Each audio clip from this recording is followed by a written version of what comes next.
All right, so Keith, today we are talking to Chelsea Hernandez. My pal Chelsea Hernandez is finally coming on the show. Yes, we've tried to get her a few times, which we have had to reschedule because she is in production. She is in hardcore production where she is traipsing around the globe on a PBS show called City of Songs. I'm jealous. To be honest with you, I'm very jealous. It's a neat project. But Chelsea is a director, she's an editor, she's a producer, and a good friend. And I think you guys are going to like this one. Awesome. So stay tuned and enjoy Chelsea Hernandez. On your left. You're listening to Doc Walks with Ben and Keith. High five each other. 1, 2, 3, marker. Second sticks. That's Ben's culture. It works. Couple high-fiving white guys and Chelsea Hernandez. Ooh, is that already the episode title? Definitely not. Definitely not. That's a terrible one. Yeah. I think I'm your first Latina on your show. Oh. Yeah. That I was scrolling through it. I think that's actually Unless I missed someone. correct. I mean, I don't like to presume. You might need to fact check it. Yeah, well, we'll take a look. You're probably right. You're one of the people that I have imagined we would get to faster than this. And Yes. I have also tried to get to faster than this, but you have said no. This is a long time coming. Chelsea It is. said no multiple times. Ooh, you know what? Let's try this. Yeah, this is a fun little zone. yeah. Yeah, Oh, yeah, look at that. this. Look at It's that. like a garden too or something. Okay, so we are walking along the train tracks on this special private mystical garden path with Ben Steinbauer, Hello. Keith Maitland, and right here in the middle, Chelsea Hernandez. Yay. I think I had it on the calendar for a month. Right? That's right. Yes. Yeah. We It either has checked been in, scheduled and rescheduled Yes. a few times. For But a you few yeah. but that's only because she's in fucking hardcore I production. was gonna say that's a good thing. That's a good problem to have. Yeah, for sure. And also her roof collapsed. Yes. Ooh, I saw the picture. That was wild. This is so weird. Tell us that story. I was coming back from Puerto Rico for filming with City of Songs and just opened my door and the ceiling of my living room was totally on the floor. I was having a weird feeling about this place. And literally the night before I left, I sat underneath this crack in the ceiling. I was like, I hope that doesn't fall on me. Oh, and so you yeah. almost like manifested it. Oh, it's Thought weird. it, Yeah. And it happened. Yeah. I do follow signs in the universe. And I was feeling weird about this place and I was like, all right, this is a sign. It's time to go. So I'm moving in a couple weeks. Oh, right. well, Yeah, that is... it's a much better place, which I'm super excited about. Well, we are walking on a gorgeous morning. I mean, this is like the sweet spot in Austin's weather. It's mid-October. We got like a sunny morning, but no clouds in the sky. Look how blue this sky is. Yeah, I'm not dripping with sweat. And then take a look over here. You might recall this beautiful community garden. Yeah, that's so pretty. The St. David's Community Garden. We featured prominently in the Reed Harkness episode of Doc Walks, Nice. Okay. which means there is a portal over there. But that's Reed's portal, so don't try and go through it, Chelsea. Also, Try another door. that was the episode where Portlander Reed Harkness goes through the portal down to the creek, kicks his shoes off, and just hops right in. And I remember going, Wow. like internally, I was like, oh, I don't know if that's a great idea. Yeah. But he was having such a great time, I wasn't gonna Okay. yuck his yum. All right, listen, longtime viewers of Doc Walks will I'm not gonna notice. jump in the creek, by the way. Oh, All right. thank you. I know the bacteria that's in there, and I'm gonna save my feet. I know, Reed's poor toes. I don't want to know what's going on with those two Yeah. nails. That's different than Reed's portal, Reed's portos.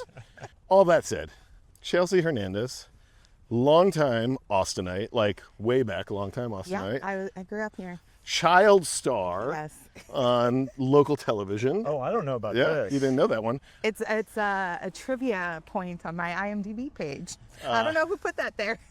Wasn't me. Chelsea is a friend. She is a collaborator. We've gotten the chance to work together a few times, and she's somebody whose career has really just kind of grown with each step in the 10 or so years almost that I've known you. It's been about 10 years. Yeah. And you've been a big mentor of mine.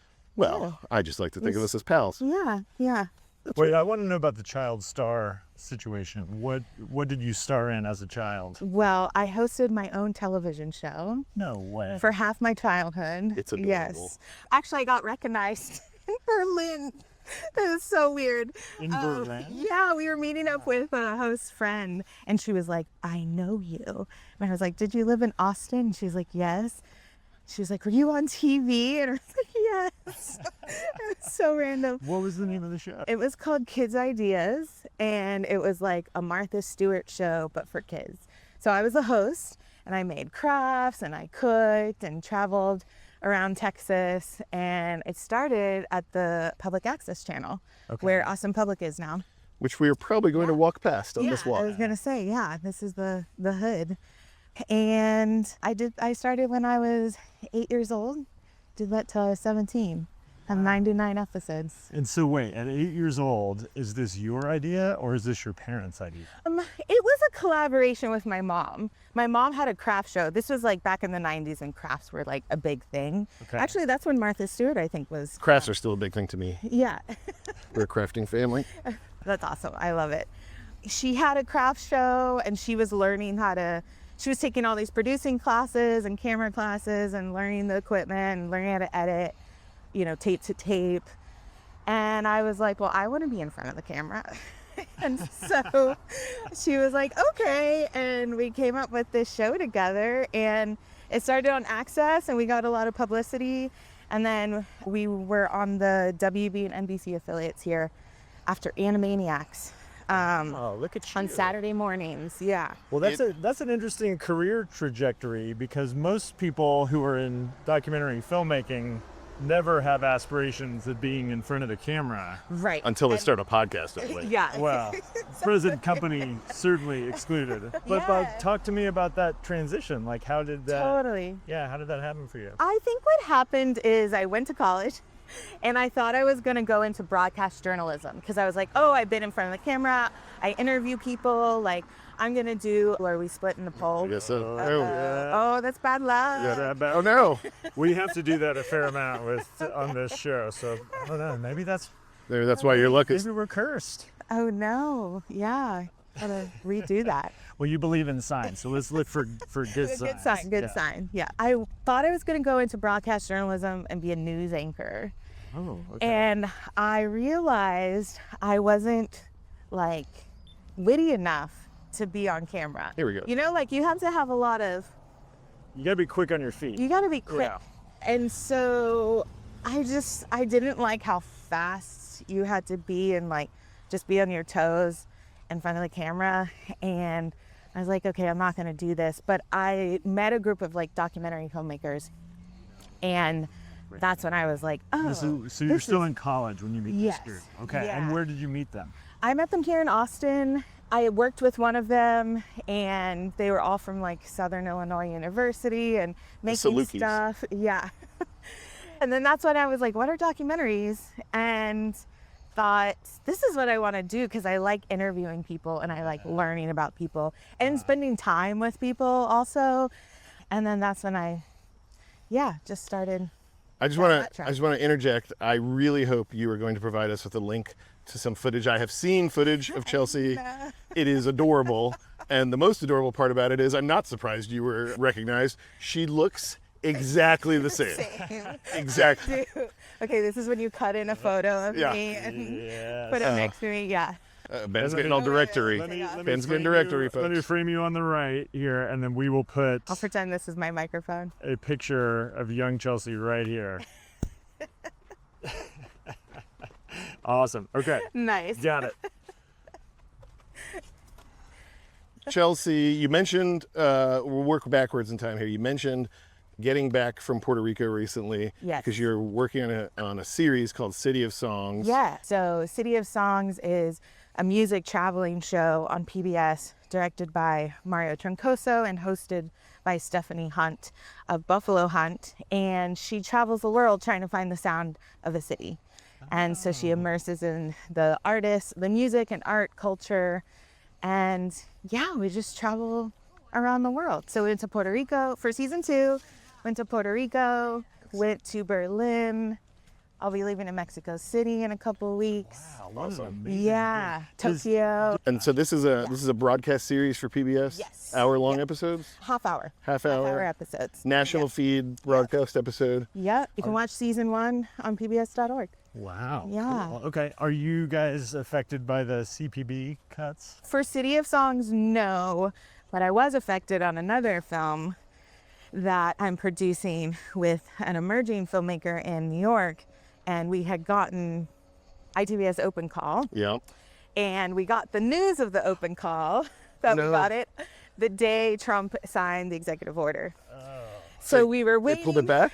Yeah. So the defunding of CPB. Defunding of Chelsea and was her friend. defunding. Yeah, yeah. So now we're saying our movie is the movie Trump doesn't want you to see. That's right. Try as he Yeah, might. marketing. Trump cannot keep us down. Yeah, exactly, right. exactly. That was a real bummer. Yeah. Yeah, that's tough because you, judging from your filmography, you've done a lot of work. With Yeah, PBS, correct? yeah. That's really how I got my start. My first real job, I worked with Ellen Siro and Karen Bernstein on a show called Fixing the Future for National PBS. I remember that. I think I was Yeah. in grad school, and Ellen Spiro was one of my professors while she was making. Yeah. She was my professor. I just graduated, and she just threw me in the edit room and in the field, and it was the best thing for me. I learned the whole PBS system and met people, and then I worked for Hector Galan. Oh, what was that? Yeah, worked with Hector Galan, and then I worked with Mario Troncoso on Arts and Context as an editor, and did some producing on that show also. And I always love that show. That's one of the things I love about PBS and the work that's created at the affiliate level around the country is Arts and Context is like one of those shows that served the mandate of PBS and bringing smaller unknown stories to the surface for the community to kind of see itself, but at the same time it was shooting way above its weight class. That show Yeah. could have been a national show. Totally. It was so well made. Yeah. It was so well directed. It was so well edited. And so when I first met Chelsea and realized that she was the editor on that show, it was just, you started off with my full esteem because you and Mario make a great team. Yeah. So it's cool that you have the team back together now on City of Songs on this. Yeah. And I bet some of the approaches and some of the language and grammar that you created together on Arts and Context is baked into what you're doing on City of Songs. Yeah, I think so, for sure. I mean, it's just so nice to work with someone you've been working with for a long time, because now you have the same language. Mario doesn't even have to say much, but I already know what he's talking about. Yeah. And can help him, make his vision into reality, So it's just really comfortable and fun working with him. That's awesome. Yeah. Can I ask you a big question? Are you ready for this? Oh, This no. is this is I don't know where we go when we die. okay. All right. Second question. Mm-hmm. It's in the news. Everybody's feeling on some level the crunch of cutting funding that is Yeah. happening. Yeah. Make the case, if you will, for why PBS is important and should be funded. I mean, it's part of the economy. I was figuring out how much CPB has supported me and my work, but also my community. And I've hired over 100 people over the past few years. I've been able to provide jobs, and I think that's really meaningful. And we just have this whole, there's this whole ecosystem of independent documentary filmmaking that's not on Netflix, that's not on Hulu, but they're in the community actually doing work, engaging with people. Who are these inspiring people? Citizens, anyone. There's audiences out there watching our stuff. I guess it's community engagement that is lost.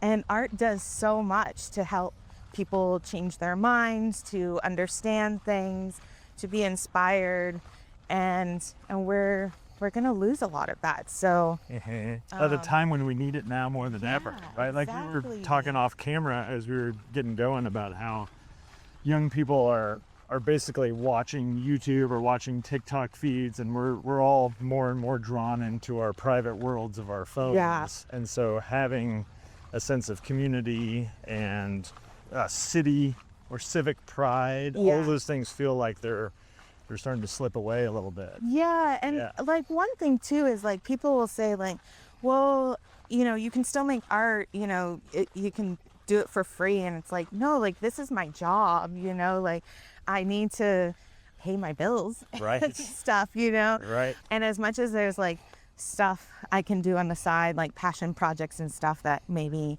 I don't have funding for, like ultimately my job is creating art, you know, and people need to be paid for that, you know. Right. Yeah. So, Ben's sold. He's Okay. pitching it. okay, yeah. But you know, also I will say I went to school in New York for a couple of years, and I had come back to Austin where I finished out at UT. And during that time I went to South by and saw Eyes of Me Oh. at South by Tell me more. Southwest. Yeah, and I was like, oh, this guy is like based in Austin. Like how cool, because I was coming from New York where I worked at DCTV and actually kind of dropped out of school because I was like, I'm working in documentary, like I don't need to go to school. But I was really bummed when I came back to Austin because I was like, there's nothing here. Like, what am I gonna do here?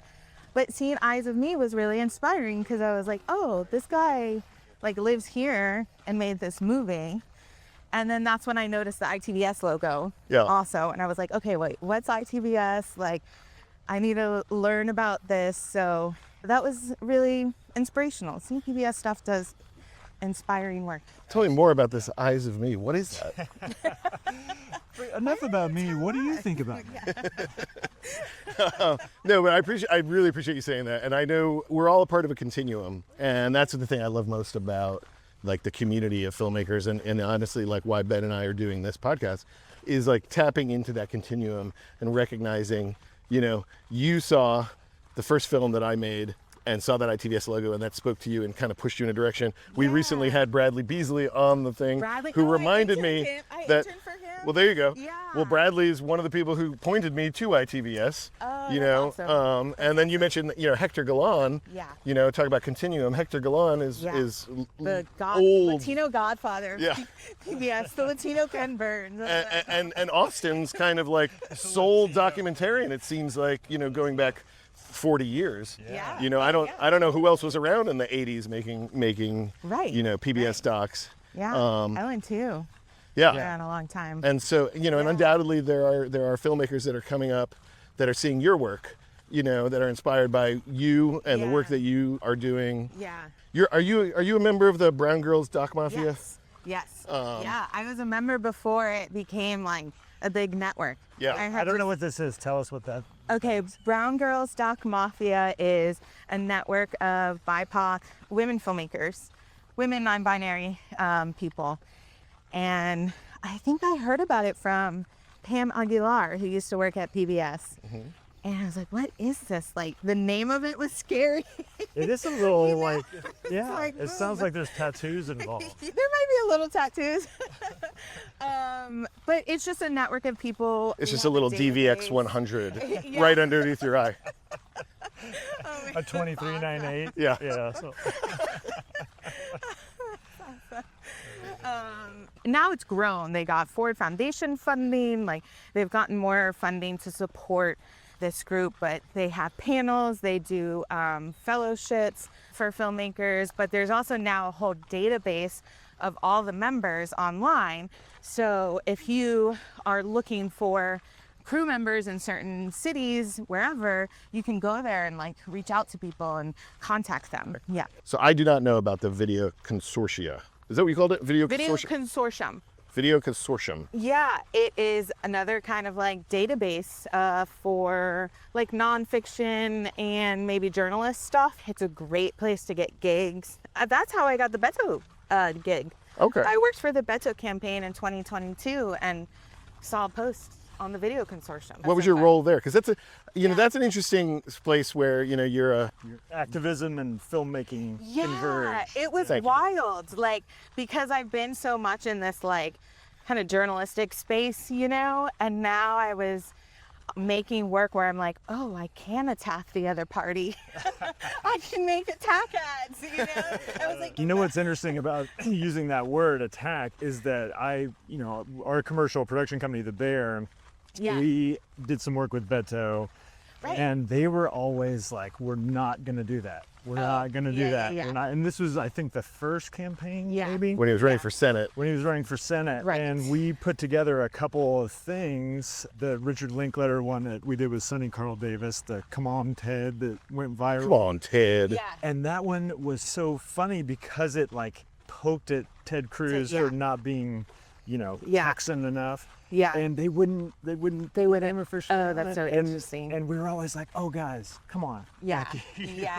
I Let's understand. go for it. Let's throw some punches. I admire the high road, and also I think you're losing out on some audience here. Yeah. He's so nice, so nice. And maybe that's why he lost. Boring. You know? Who wants that? I know. Just a real, genuine guy. Your role with the campaign was what? So I think my official title was like videographer editor, but I got hired because they were looking for someone with like documentary experience because their plan was to like create these kind of like doc style profile like videos. So that's what was so exciting is like I got to go out and like search for, protagonists in a way and kind of like tell their story. And yeah, it was incredible. Just really fun work. Well, what you're describing there actually gets to the one area that I was really excited to get into when it came to Building the American Dream. So Building the American Dream is your feature debut. Yes. A journalistic but very personal expose of what it is to work in the unprotected and like unmitigated disaster that is the Texas construction business when it comes to undocumented workers and really just anybody who's on a construction site who is not covered by workers' compensation, who is not supported, who is not treated fairly by like the mechanism of kind of like development that Texas has really prides itself. Well, the movie talks about how Texas is a draw for businesses because it's unregulated. Totally. So the people who oppose any type of regulation do it for these like pro-business reasons. But your film is really interesting where you cast it so brilliantly. We're in the kitchen with these people as they're cooking dinner, and we're around their tables, and we're in these moments where we really feel the gravity of those decisions. And Ben's grabbing onto exactly what I want to ask about. As you mentioned, like on the Beto thing, you're excited about going out and discovering character, finding subjects. You're realizing who's a protagonist. Totally. And that's what really struck me about Building the American Dream, because stories like that and subject matter documentaries like that can be kind of scary. The issue is so important, but how do you humanize it and how do you bring the viewer into the story?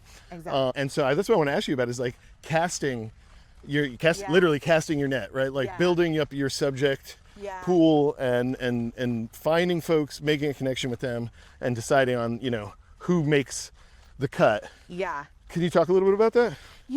I think I just make sure to have some good conversations with people. Like you can really understand someone with that interaction and how comfortable they are talking, So I just try to spend time with people. I mean, for Building American Dream, I filmed with more people. Right. But their stories were very important, but for the purposes of a film, there wasn't any sort of like journey I could follow, know, and I knew that wasn't gonna come up, or if it was, it's gonna be years later, but I don't have that time. So you're looking for somebody who is trying to accomplish something or who has like a big obstacle coming up that you can film them doing. Exactly. Yeah. And that was what was happening with all of my characters. Now, I kind of came in not at the middle, but I wasn't there at the very beginning of their battles, but I knew I could make that up and figure out how to tell that story easily. You're making shit up now? No, I'm not making it up, but I knew I could include that, Right. But I wanted to be in the moment of them like winning or losing, in that battle. Can I tell you my favorite casting choice of yours for sure. Building I'd love to American hear. Dream? I love the electrician Yeah. woman and her husband, And been great. particularly because I was so fascinated to see, as a woman, a lead electrician, and then the way that she talked about her husband. And the way he talks about her. She says this amazing thing where she's like, I had never seen a man come to work with vegetables in his bag. Start carrying vegetables. And then she's like, and then he started gets home cooking. and he goes in the kitchen and he starts making dinner. I've never seen a man at the laundromat. Or at the laundromat. I know. That's right. It was like, as a guy who loves to cook and do laundry, I was like, yes, I feel seen. You heard it here first, folks. Ben Steinbauer is a catch. Oh my God, that's awesome. Those characters are the ones that spoke to me the most too. Yeah. And my question is like, how do you find them? Like, it's one thing to say like, oh, I get close to them, I talk to them a lot, sure. But like, how do you go from sitting at a desk at the local PBS station or in the room in your house and you say, I want to make this film, to being invited into the kitchen to have that conversation? Yeah. Like, where were they? I spend a lot of time building trust Yeah. with people so that I can go into their house and become this fly in the wall. Like with Claudia, the electrician, the morning of her ICE check-in, she didn't even realize I was there because she was just ingrained with like what was happening and her preparations in case she got deported. So I'm like trying to get to that place where they forget about me. But I go to where there's probably a community. So in that regards, when I was doing research, I learned about the Workers' Defense Project and was like, let me go and attend meetings. They have these gatherings weekly where people are talking about the issues, but then they also do like role-playing exercises to be like, you know, what happens if you get pulled over and how do you talk to the police officer, blah, blah, blah. So I would just like, So what were these meetings? they call them like juntas, I guess, at Workers' Defense Project. Okay. And so people who have complaints or issues or whatever, they can go to these and get interviewed to possibly get a lawyer to help. So Workers' Defense Project is part of the backdrop of the film. Yes. Were they more forward facing? Like when you were getting started, was that like, I'm going to align with these folks and kind of cast out of their pool? Or Yeah, I wanted to get to that group first to kind of understand what was happening, but then also connect with people outside of it as well. It was hard working with an undocumented community because people are skeptical of the camera, right? And they don't know where to go. So this was a place I really could build trust and people understood the story I was trying to tell. That's fascinating. So you knew that that would be an obstacle for you finding character. Yeah. And so you needed to align yourself with a Exactly. trusted organization. And I needed to tell people too that like the risks that they were going to carry being part of the film and showing their face, because I didn't want to blur people's faces. And so I kind of had to choose people in that sense who were out there already talking to camera. So I think everybody was already used to like being in the news, you know? Right. But no one had really like gone to the house or spent time with them. So I kind of had to explain that to them of like, this isn't me just doing a news story. This is me coming in and spending time with you over a couple of years. what did you learn as a filmmaker, you know, as a first-time feature maker? And that's when, you know, when we really got to know each other. I remember we went and had tacos at Tacoba. Sat at a picnic table there, and you kind of laid out your plans, and we kind of spitballed around. Where did you go as a personal journey from the beginning of that film to the end of that film? I think for me, you know, I was coming in from this sort of like journalism world. And so I thought I needed to show both sides.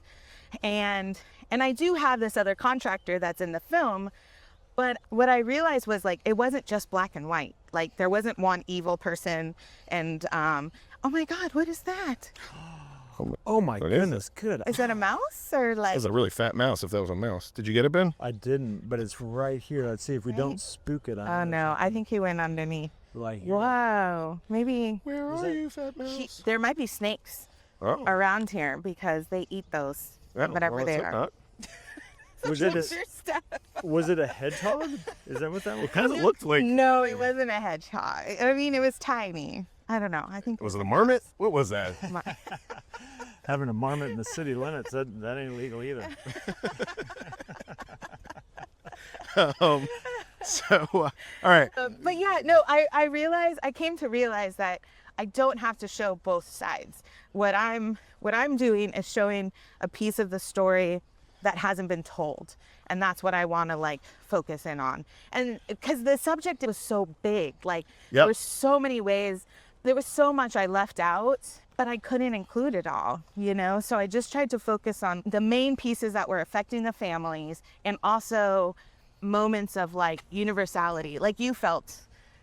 I saw that earlier and I almost picked it up, and then I was like, oh, dog slobber all over it. Oh, yeah. It looks a little dried. You have no idea how many baseballs I have in my minivan just right now. My 2-year-old. From picking them up on the walks? No, I play baseball on a team, and then my 2-year-old son is completely obsessed. So literally, I have probably 5 baseballs in the minivan. I really thought it was going to be a much bigger number from that whole. You have no idea. Well, I don't actually know because they roll around every time I drive. So my car just. I was guessing like 143. So. So 5 was a. It's somewhere between that number. 50, no, now it's either 6 or 144. Okay. I love hearing what you're saying as far as like that realization, right? Like I don't need to be a pure journalist. Like in my mind, documentary and journalism are not the same thing. Yeah. And I don't feel that requirement. Let me ask you this follow-up question. That was your first feature.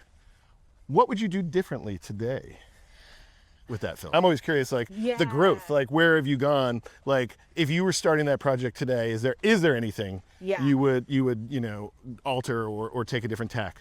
I'd shoot in 4K. No, I probably wouldn't have shot as much, to be honest. I just filmed everything and it was just way too much footage. Yeah, I don't know what I would do differently. I'm really proud of it. Of course, you should be. Yeah. It got nominated for an Emmy. Cool. That was exciting. And like all great documentaries, it actually like continues to be relevant. You know, like that's right. I watched it in advance of our walk here, and when she has to go check in with ICE and is worried about being deported, I was like, this may as well be happening like today. Or right now. We screened it on Labor Day at AFS Cinema. And I hadn't seen the film in a few years, and it was, I think, really heavy on the audience. Like I could feel the audience like feeling it also, because it is still relevant. It's been like 10 years since I started shooting that film, and it's still super important, sadly.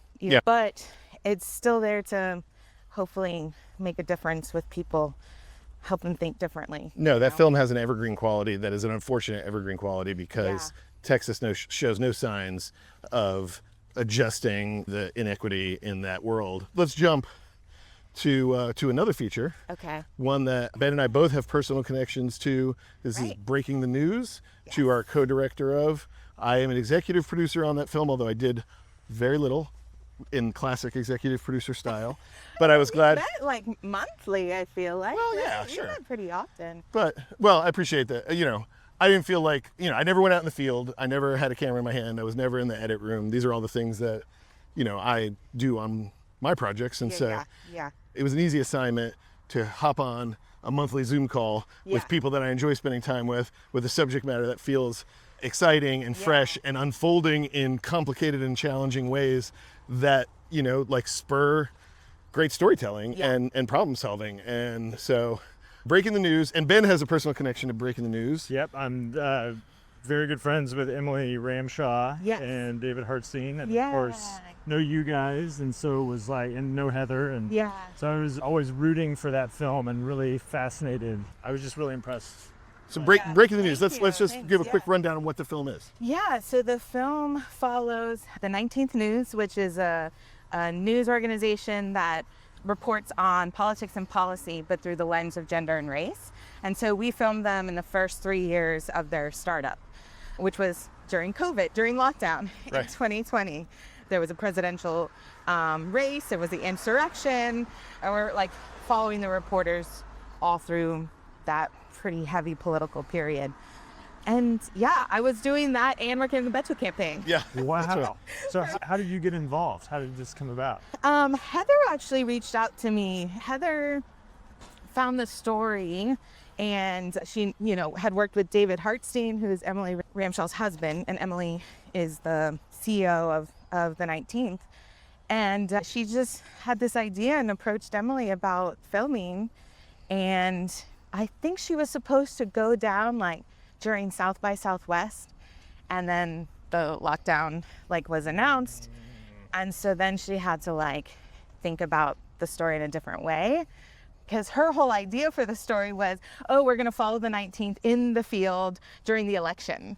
Right. Well, that didn't happen because they weren't in the field. But COVID. Heather was also inspired by the 19th and the fact that like they have a very inclusive, diverse group of people. And she thought, well, maybe the directing team should be that way also. I have to tell you, this is a conversation. So Heather, I got involved in the project fairly early. Heather kind of came and pitched it and talked about it. And initially I offered to be involved as kind of a production services help because Heather lives in LA and the 19th is based here in Austin.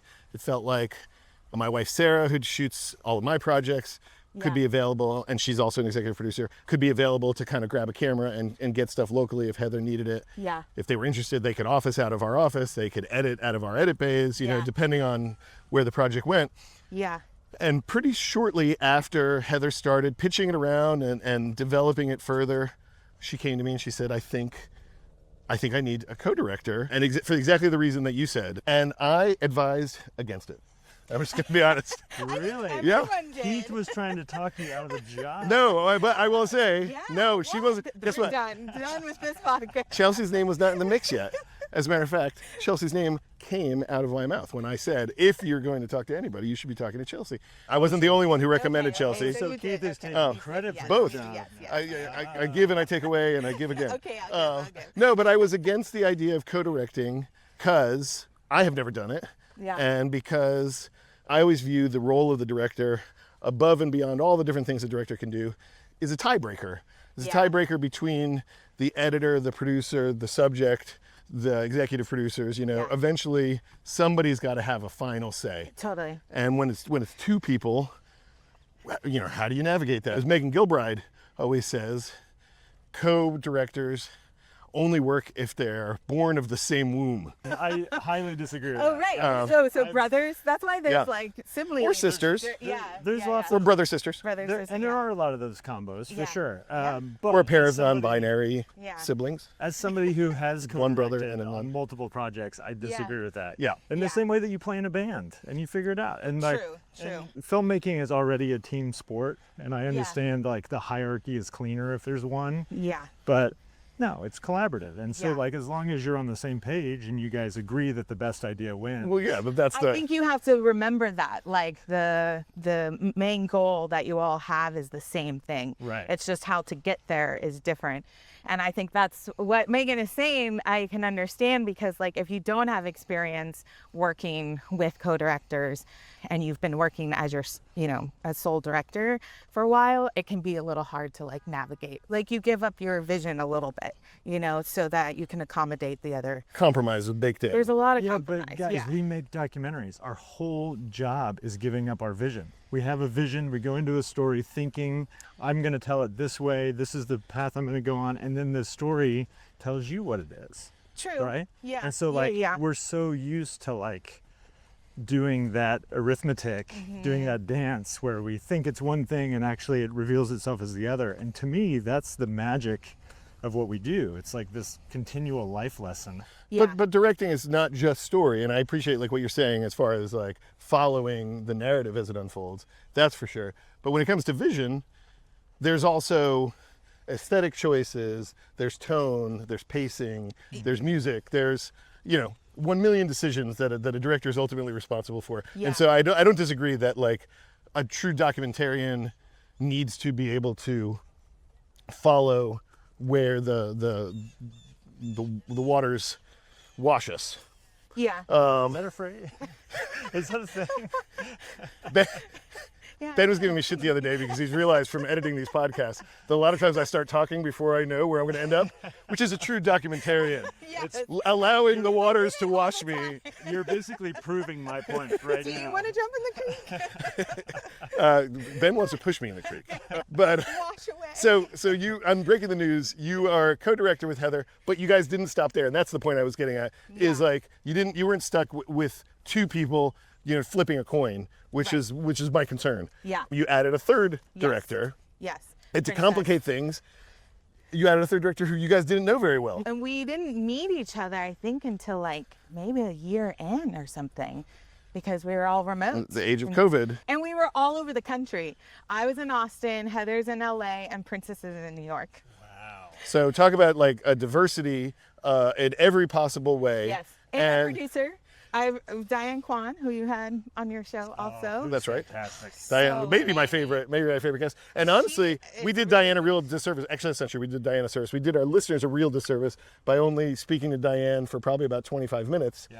We need to get her back on the show one of these Video. days. That was when we were still doing it on audio. Hopefully she can come for South by. I don't think she's ever been to South by Southwest. All right. But she's had films here, so. Well, I think we're maybe- planning to go to Sundance again this year. So maybe we'll okay, see. She'll probably be there. I'm sure she'll be there. So the film ends up Yeah. after 3 years of filming, 40 or 50 different potential subjects, 30 or 50 different potential subject matters, because they're reporters reporting on life in Yeah. every facet of society, Yeah. and 3 different directors, Yeah. a couple different editors over time, and Diane. Yeah. I am really excited and proud of where that film ended up. Same. Is a testament, I think, to what Ben is talking about, the power of collaboration. Yes. That Yeah. all of what this disparate, so many ideas, so many voices, so many possibilities, Yeah. ending up in a film that I know Lois Vosson was very excited Yeah. to put on Independent Lens. Yeah. How do you feel about that film now? It's been a couple of years since it came out. Yeah, I'm really proud of that film, like what we did during COVID. And everyone always says like, oh, it doesn't feel like a COVID film, and I'm really proud of that because we pushed really hard to make sure that it wasn't a COVID film. But I think what I also learned from it, and I think Chabeli says this, she's one of the reporters that we filmed, like the 3 director thing was really hard. There was a lot of challenges, but at the end of the day, like someone's lived experience is going to bring up different questions to other people's lived experience. And I think we need to like remind ourselves about that. And so there were things that like Heather brought up or Princess brought up that maybe I didn't think about because that wasn't my own like lived experience. And I think by having all of us as the co-directors, we were able to tap into different subject matters and bring up things that I don't know if I could have done all by myself. Yeah. It's an awesome movie. Yeah, and everybody should go watch it. It's where on can I find it? Amazon. On Amazon. Okay. Yeah. We are at the end of our walk, Yeah. and I want to ask you a couple lightning round questions. Oh, no. Okay. All right. So Oranges. number one, what was the film, your gateway drug film, that you saw that made you think, I can do this, I want to do this, this is my path? You know what? I think To Be and To Have. Yeah. Tell me more. I don't think I know that The one. English It's a one teacher room in France. Yeah. I mean, there was controversy behind that, but it's a one room schoolroom. Yeah. Tell our listeners about the film. Yeah, it's just a verite documentary on a one room schoolroom in rural France, and it's multi-generational. Yeah, and you just watch the kids. I don't know. It's lovely. It's beautiful. I had It's that really film on pretty. VHS. Yeah. What's the controversy? There was something about like maybe the teacher was asking for money from the filmmaker. How dare she? So, yeah, something like that. Yeah. Jerk. Yeah. Which I was like, just give him your back end. By today's standards, that's like, yeah. Yeah, because it was we're all pretty used to big that. then. Yeah. I think it was that movie. I was like, that's what I want to make. I That's want a to make great those one. kind of movies. Yeah. Okay. Dream collaborator. If you could collaborate with anyone, who would it be? Okay, well, I'm going to go fiction, but Ethan Hawke. He's easy. That dude says yes to everything. I know. I feel it. I feel it. I'm manifesting Well, now. tell me more. Why Ethan Hawke? He's incredible. I was an intern with Sandra Adair on For Midnight. Yeah. And seeing the outtakes from him, like, he is just an incredible actor. Like, just so amazing. And I just love his passion. He's just like, whatever project he jumps on, he's like so passionate about. I think he did a doc on Paul Newman also. I just want to shout out Sandra Adair, Oscar-nominated editor of most of Richard Linklater's films. Sandra is like a superhero. Yeah, you should have her. We should have her. She directed that incredible documentary, Lance Lesher. That's an Edinburgh collage artist. Yes, he's great. I love Sandra. Yeah, she's fantastic. All right, Sandra, if you're listening, we would like for you to come on the show. The third one is, what are you thinking about right now? What is the thing that like you can't stop focusing on, thinking about? The news. So yeah, say more. Well, you know, I do work on a lot of films about the immigrant community, so seeing these ICE raids and videos on what's happening is kind of on my mind. Does it make you want to go pick up a camera and go after it? It does and it doesn't. Yeah, sure. I'm a little overwhelmed, but also I'm to be honest, a little scared for my safety also. And I have friends who have had friends who were U.S. citizens like be picked up and held like in detention for a few hours, and then they didn't know what to do, and all I could say was like call the press, like talk to the press. Yeah. You know. So yeah, and that's where I feel like my job is really important right now. So yes, sometimes I do feel like I want to pick up a camera and follow at the same time. It's really emotional. I don't know if I could do it. So I'm on a music traveling show right now. That's right. What can you tell us that's coming down the pipe? What'll be the next Chelsea Hernandez joint that hits the scene? Well, it's not premiering, but there is a movie I'm working on about a school for asylum-seeking children. I was curious about that project. Yeah. So this is the part I don't know if it'll be public yet, but we'll be pitching at Doc NYC. Nice. So we'll be there with that film.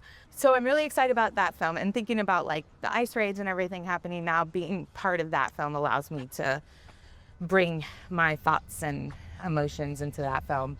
I have another film called Abstract by Jaden Gosling in New York. This is his feature debut about border technology and surveillance. It's a fantastic, like, essayistic film in black and white. And there's also, I know, a music doc you're making right now. Oh yes, I am. With our friend Luke Jacobs. Yes, with Luke Jacobs, co-directing a film about Ruben Ramos. And you can follow that. You can go online. I think it's elgatonegrofilm.com. All right. Wait a second. Before we go, we are standing right by my minivan. Okay. Just so you don't think that I'm Here we go. talking out of 144 balls. balls Okay. everywhere, all over my car. One. Well, there's two. Oh, okay. Two in there. Oh, my son. My wife took my son to school. Oh, my wife. We always have a glove and multiple baseballs under these seats. So, all right, I've got two. Now I've got three. Yeah, you got three. Okay. Thank you for helping. Chelsea, what should we call this episode? What should we call this episode? What should we call this episode? Hey. What should we call this episode?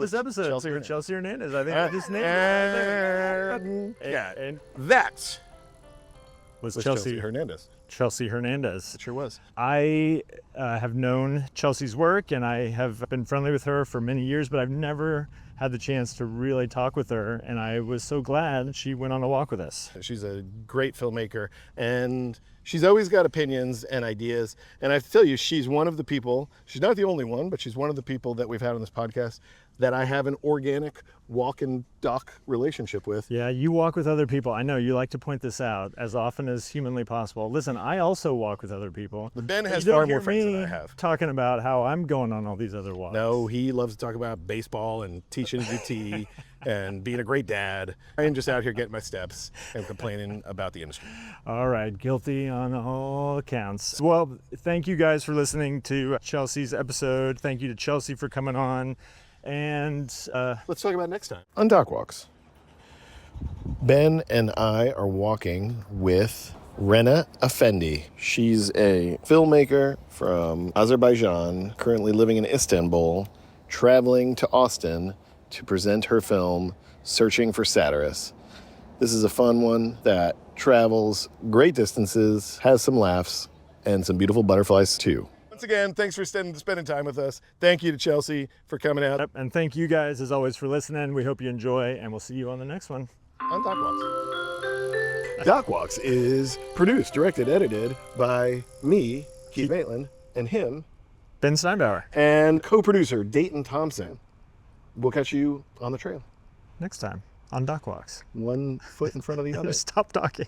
Follow us at Doc Walks Pod on Instagram, X, and YouTube.